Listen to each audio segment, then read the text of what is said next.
बिस्मिल्लाहिर्रहमानिर्रहीम। अस्सलाम वालेकुम। आप देख रहे हैं KM Khalid official YouTube channel और मैं हूं खालिद महमूद खालिद। सन 2022 अपने इख्तिताम के पास, बिल्कुल आखिरी 3 दिन रह गए इसमें। लेकिन इस पूरे साल में पाकिस्तान और भारत, जो कि हमसाये मुमालिक हैं, उनके दरमियान किसी भी किस्म की बेहतरी की पेशरफ्त नहीं हुई। ये एक अलमिया है कि दो हमसाया मुमालिक जो हैं, उनके दरमियान जब से ये एक दूसरे से अलग हुए उस वक़्त से कशीदगी चल रही है, जो बढ़ती ही जा रही है, इसमें कमी कम होती नज़र आ रही है। सूर्य गंगाधरन बैनुल अक़वामी अमूर के माहिर और बहुत सी किताबों के मुसन्निफ़, ख़ास तौर पे पाकिस्तान और भारत के हवाले से इनका जो तज्ज़िया होता है, वो पूरी दुनिया में ऑथेंटिसिटी का हामिल होता है और ऑथेंटिक होता है। मेरी खुशकिस्मती है कि सूर्य गंगाधरन जी आज मेरे साथ मौजूद हैं।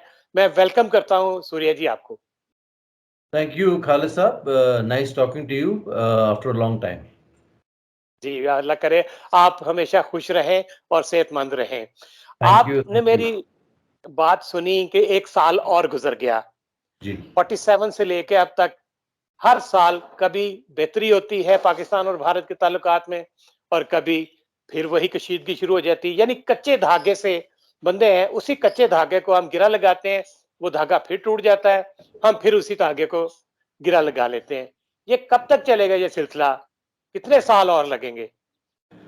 खालिद, जो आपने सवाल पूछा है, that is the million dollar question कि रिश्ते कब ठीक होंगे, कब सुधर जाएंगे, क्या हम बातचीत करेंगे कि नहीं।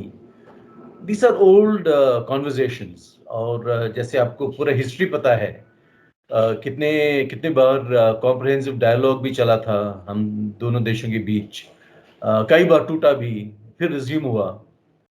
अब मेरे ख्याल में जहाँ तक इस सरकार का, अगर आप इस सरकार के पॉलिसीज और जो प्रोसेसेस देखें, गौर से देखें, तो as far as they are concern कि पाकिस्तान से बात करना इस वक्त मुश्किल और इम्पॉसिबल है, वर्चुअली इम्पॉसिबल, क्योंकि पाकिस्तान एक पॉलिटिकल ट्रांजिशन में है और इस ट्रांजिशन की वजह से हम किसी भी डायलॉग अभी शुरू करना, possibly it is not the way to go forward. बेहतर है कि वहाँ इलेक्शंस हो जाएं, अगले साल तो होने वाले ही हैं, और जो नया गवर्नमेंट है, अगर बात करना है तो बेहतर है कि एक नए न्यूली इलेक्टेड गवर्नमेंट के साथ, जिसका पूरा मेजॉरिटी है, क्रेडिबल मेजॉरिटी है, उसके साथ बात करें। तो ये मेरे ख्याल में 2018 में भी ऐसा ही हुआ था। 2018 में भी यही कहा गया था कि पाकिस्तान की नई गवर्नमेंट आ रही है, वो स्टेबल हो जाए फिर उसके साथ बात करेंगे। लेकिन अब तो अगले इलेक्शन आने वाले हैं, फिर किससे बात करेंगे? ये हर साल, ये हर इलेक्शन के मौका पर ही ऐसा क्यों होता है कि हम आने वाली हुकूमत के साथ बात करेंगे? देखिए, खालिद, एक और बात है कि अगर बात करें तो यहाँ सवाल है कि किससे बात करें। इलेक्टेड गवर्नमेंट्स तो हैं, लेकिन क्या इलेक्टेड गवर्नमेंट्स आपने आपके इंडिपेंडेंट तौर से बात करते हैं या किसी के इशारे पे? ये भी बात है कि आर्मी एक पॉलिटिकल फोर्स है पाकिस्तान में, इंडिपेंडेंस से। तो पाकिस्तान के आर्मी से बात करें, this is not acceptable for any elected government in India. और जहाँ तक पाकिस्तान के इलेक्टेड गवर्नमेंट्स के बारे में हम बात करें तो क्या क्या कैसी बात करें? कश्मीर पर डायलॉग हुआ है, टेररिज्म पर डायलॉग हुआ है, ट्रेड पर डायलॉग हुआ है, और कितने साल पर, लेकिन कुछ नतीजा नहीं निकला है। और जहाँ तक कश्मीर का सवाल है, इस गवर्नमेंट का मानना है कि Kashmir is a settle matter, valley की there is no point talking to Pakistan about valley, क्योंकि ये हमारा है, हमारा ही रहेगा। और पीओके गिलगित वगैरह वो अगली बात है, वो दूसरी बात है। आई मीन, इस पर क्लेम्स तो ज़रूर करेंगे, लेकिन कितने सीरियस हैं that we don't know. So we come back to square one again ना, कि बात करना है कि नहीं, क्यों बात करें, किस विषय पे बात करें, same things over and over again, यही प्रॉब्लम है। तो ये कश्मीर का मामला, हम कहते हैं कि पाकिस्तान का है, आप कहते हैं भारत का है। तो ये कब तक ये सिलसिला चलेगा कि ये नहीं मेरा है, वो कहेंगे, आप कहेंगे मेरा है? तो तो ये तो फिर फिर मामला 75 साल हो गए, हल नहीं हुआ, तो इसका मतलब 176 भी हो जाएंगे ये मामला। हमारी आने वाली कई नस्लें जो हैं इसी तरह देखती रहेंगी, पाकिस्तान और भारत के दरमियान ये कश्मीर का मामला लटका हुआ है और कशीदगी बढ़ती जा रही है। देखिए, पाकिस्तान के व्यू में कश्मीर का मसला लटका हुआ है। जहाँ तक इंडिया का सवाल है, खासकर इस गवर्नमेंट का सवाल है, वो है कि कश्मीर इज सेटल्ड इशू और we are not going to change borders. और पाकिस्तान की के बारे की बात करना कश्मीर पे makes no, it is not relevant, no. PoK Gilgit वगैरह, जैसे मैंने पहले भी बोला, इट्स अ डिफरेंट मैटर। और कितने सीरियस हैं पीओके गिलगित के बारे में, आपने भी स्टेटमेंट सुने होंगे हमारे डिफेंस मिनिस्टर की तरफ से, आर्मी चीफ्स की तरफ से। How serious they are, I don't know. लेकिन Kashmir as far as they are concern is settle matter. और आजकल जो डिलिमिटेशन एक्सरसाइज भी हुआ है फॉर कॉन्स्टिट्यूएंसीज, थोड़ी बहुत सीट्स बढ़ेंगे जम्मू में, शायद कश्मीर वैली में भी बढ़ने वाले हैं। तो अब पूरा यहाँ स्पेकुलेशन है कि शायद अगले साल इलेक्शंस होंगे। लेकिन ये जो सरकार है, दे आर वेरी सीक्रेटिव, वो नहीं बताते कि उनकी इंटेंशंस क्या हैं, क्या करने वाले हैं। और in that given that context, ये कहना मुश्किल है कि पाकिस्तान की बात तो बहुत ही दूर है। कश्मीर के पहले जो इश्यूज हैं, हमारे इंटरनल इश्यूज हैं, that will be resolve first.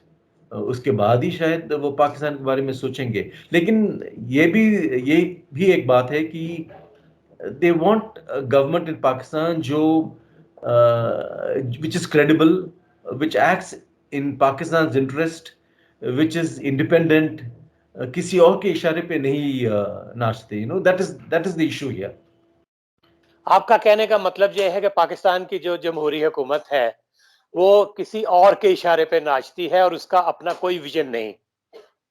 पूरे लेकिन जनरल मैं नहीं कह रहा हूँ कि जो भी इलेक्टेड गवर्नमेंट है वो पपेट है, ऐसी बात नहीं है। जो इलेक्टेड गवर्नमेंट्स आए हैं, लगातार हमने देखे हैं पिछले 10-20 साल में, काफ़ी अपने जो जुरिस्डिक्शन है, अपने जो इश्यूज हैं और अपने जो पावर हैं, उसको थोड़ी बहुत उन्होंने ब्रॉडन किए हैं विज़ अवे द आर्मी।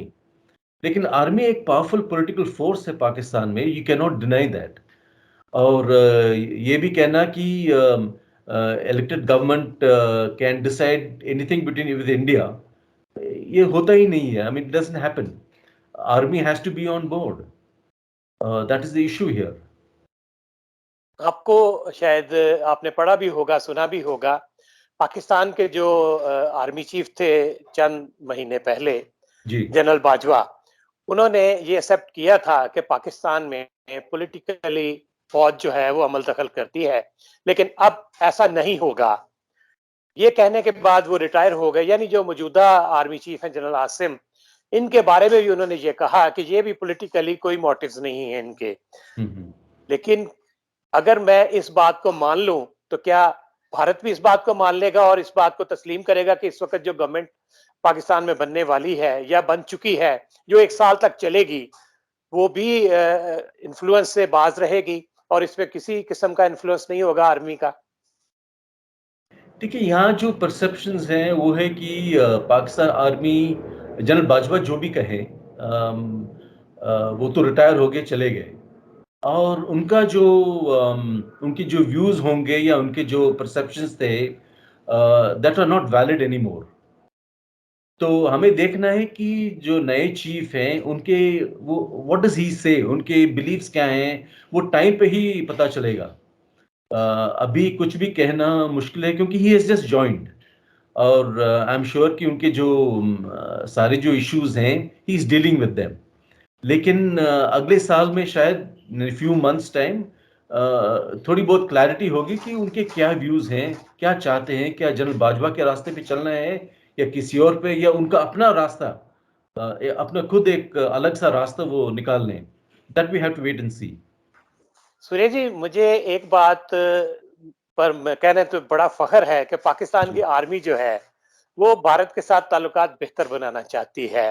आपकी जिस तरह आपका ख्याल है कि वो बेहतर नहीं करना चाहती, शायद मेरा इससे कुछ इख्तिलाफ हो। जनरल परवेज़ मुशर्रफ आपको पता है आगरा गए जी, और यही कहा जा रहा है कि उनके दौर में जो मसला कश्मीर था वो हल होने को था। लेकिन भारत की तरफ से कोई मामलात हुए, आखिरी लम्हों में वो जो एग्रीमेंट साइन होना था वो नहीं हो सका। जी। जनरल बाजवा जो थे, वो भी आपके सामने है कि उन्होंने करतारपुर राहदारी खोल दी और एक तरह का पाकिस्तानी इलाके में भारतीय शहरियों को बगैर वीज़ा के आने की इजाज़त दे दी जी। और ये सिलसिला अभी तक जारी है।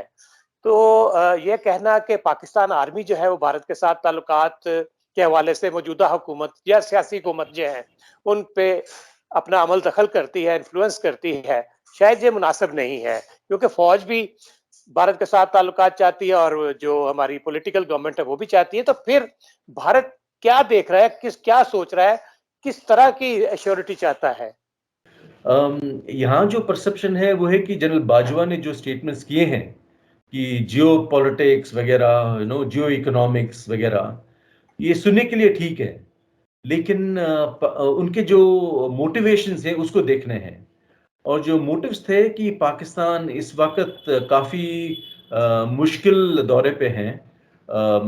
Economy is in very bad shape. ये कह रहे हैं कि पाकिस्तान इज़ बैंकरप्ट। फ्लड्स भी हुए थे। और एक पॉलिटिकल ट्रांजिशन इज़ अंडरवे। तो ये सब देखते हुए पाकिस्तान आर्मी ने ये तय किया है कि अभी जो इंडिया के साथ जो रिश्ते बनाए, let us do it now, क्योंकि वो चाहते हैं कि कम से कम जो ईस्टर्न बॉर्डर है, जो पूर्वी बॉर्डर है, वो शांत रहे। और साथ में थोड़ी बहुत अगर ट्रेड भी चल जाए और थोड़ी बहुत ट्रैफिक भी चल जाए ऑफ पीपल टू पीपल, तब जो एटमॉस्फेरिक्स हैं दे विल कम डाउन। और जैसे आपको पता है लाइन ऑफ कंट्रोल पे भी थोड़ी बहुत सुधार आया है। लेस फायरिंग इज देयर, वो सब ठीक है। लेकिन ये सारे शॉर्ट टर्म मेजर्स हैं। और जो पाकिस्तान आर्मी का जो फोकस है वो इस वक्त अफगानिस्तान पे है। वो चाहते हैं कि अफगान फ्रंटियर शांत रहे और वहाँ पे जो चैलेंजेस हैं वो बढ़ रहे हैं। साथ साथ में बलूचिस्तान में शायद में भी वहाँ चैलेंजेस और शायद इंसर्जेंसी बढ़ रहा है। तो ये सारे देखते हुए हमारे यहाँ पे जो परसेप्शन है वो है कि ये लोग चाहते हैं कि जो ईस्टर्न बॉर्डर है वो शांत रहे इंडिया के साथ। थोड़ी बहुत ये सब ट्रेड वेड हो जाए। बट एज फार एज जो इश्यूज हैं इंडिया के साथ, कश्मीर वगैरह, those will continue once other issues are settled. तो दिस इज हाउ यहाँ पे वी सी। आपने अफ़गानिस्तान की बात की कि वो शांत रहे और पाकिस्तान का अमल दखल है, लेकिन जब से जनरल फैज़ हमीद आईएसआई चीफ नहीं रहे, जी, उसके बाद तो अफ़गानिस्तान में पाकिस्तान का अमल दखल आपने देखा कि बिल्कुल नहीं है। अब आए दिन पाकिस्तान और अफ़गानिस्तान की झड़पें भी होती रहती हैं और जी, अक्सर इल्ज़ामात लगते हैं कि अफ़गानिस्तान की तरफ से पाकिस्तानी आर्मी पे अटैक भी होते हैं। इसी तरह बलूचिस्तान की आपने बात की, तो पिछले कुछ अरसा तक तो इल्ज़ामात लगते रहे कि भारत वहाँ पे अमल दखल कर रहा है और अपना किरदार अदा कर रहा है। अब कुछ अरसे से वो भी इल्ज़ामात कम हो गए। तो मेरा ख़्याल है पाकिस्तान के हालात तो बेहतर हो रहे हैं और बेहतरी की तरफ जा रहे हैं और जो अमल दखल एक दूसरे मुल्कों में पाकिस्तान का कहा जाता था, वो तो अब नहीं। तो भारत आखिर क्या चाहता है? देखिए, हम चाहते हैं कि पाकिस्तान के साथ अमन रिलेशंस हो, अच्छे रिलेशंस हो। लेकिन जो इतने इश्यूज हैं हमारे बीच में Khalid, beginning from 47 Kashmir, terrorism, इतने हैं। Can the Pakistani army ever become like Bangladesh army? ये जो सोच है यहाँ पे कि बांग्लादेश में आर्मी इंचार्ज था, उन्होंने कू किया, इंचार्ज थे, पॉलिटिकली इंचार्ज थे, उसके बाद वो हट गए क्योंकि वहाँ पे एक समझ आया कि बेहतर है कि बांग्लादेश एक सिविलियन अवतार में, एक सिविलियन गवर्नमेंट में हो, वहाँ पे इलेक्शंस हो, तो थोड़ी बहुत स्टेबिलिटी लाएं, इकोनॉमिक इश्यूज को आगे करें। तो हम भी चाहते हैं कि पाकिस्तान में ये भी हो। अब थोड़ी बहुत एक इलेक्टेड गवर्नमेंट्स तो शुरू हो गए पाकिस्तान में, लेकिन आई थिंक दैट इज एक transition is still happening in Pakistan. और आर्मी अभी भी उनका एक ताकत है पाकिस्तान में, that it is not willing to give up. and for any army chief to declare कि हम अपने जो अपना जो पावर है, लेवरेज है पाकिस्तान में, उसको छोड़ दें या सिविलियन गवर्नमेंट्स को दें. I mean, I don't know. I don't think any army chief is ready to do that as yet. एक understanding है कि Pakistan has to move forward economically, but this is yet to, I think, be seen in terms of army stepping away. अच्छा, आखिरी सवाल, China के साथ भारत के clash चल रहा है. जी. जो लद्दाख है वहां पे हर रोज आपने देखा कि वहां मतलब कभी डंडों से मार पड़ती है दोनों मुल्कों की फौजियों को, और कभी जी. कुछ होता है. लेकिन इसके बावजूद भारत और चीन के दरमियान जो ट्रेड रिलेशंस हैं वो बढ़ते जी. जा रहे हैं. मोदी जी और चाइना के जो प्रीमियर हैं उनके साथ बातचीत भी होती रहती है. पाकिस्तान के साथ बातचीत जो है ये क्यों नहीं शुरू करता भारत? मेरे ख्याल में इमरान खान ने खुद मना किया कुछ ट्रेड या शुगर प्रोक्योरमेंट के बारे में. तो शायद पाकिस्तान में कुछ ऐसे रिजर्वेशंस हैं इंडिया के साथ ट्रेड करने में. जहां तक चीन का सवाल है, यहाँ पे एक मेजर कंसर्न है कि ट्रेड डेफिसिट चीन के साथ, जो करीब $55 बिलियन है ट्रेड डेफिसिट. और यहाँ कोशिशें जारी है कि किसी न किसी तरह इस ट्रेड डेफिसिट को कम करें. और साथ में जो चीन के साथ जो आइटम्स हम खरीदते हैं उसको कम करें, यहाँ इंडिया में बनाएं. तो वहाँ पूरा एक कैंपेन इज अंडरवे हियर. तो हमने और यहाँ पे एक सोच भी है कि चीन का जो पॉलिसी था कि हम ट्रेड करते हैं, रिश्ता बढ़ाएं, लेकिन पॉलिटिकली इस स्फीयर में वो रिश्ता तो बढ़े नहीं. It is not improved at all.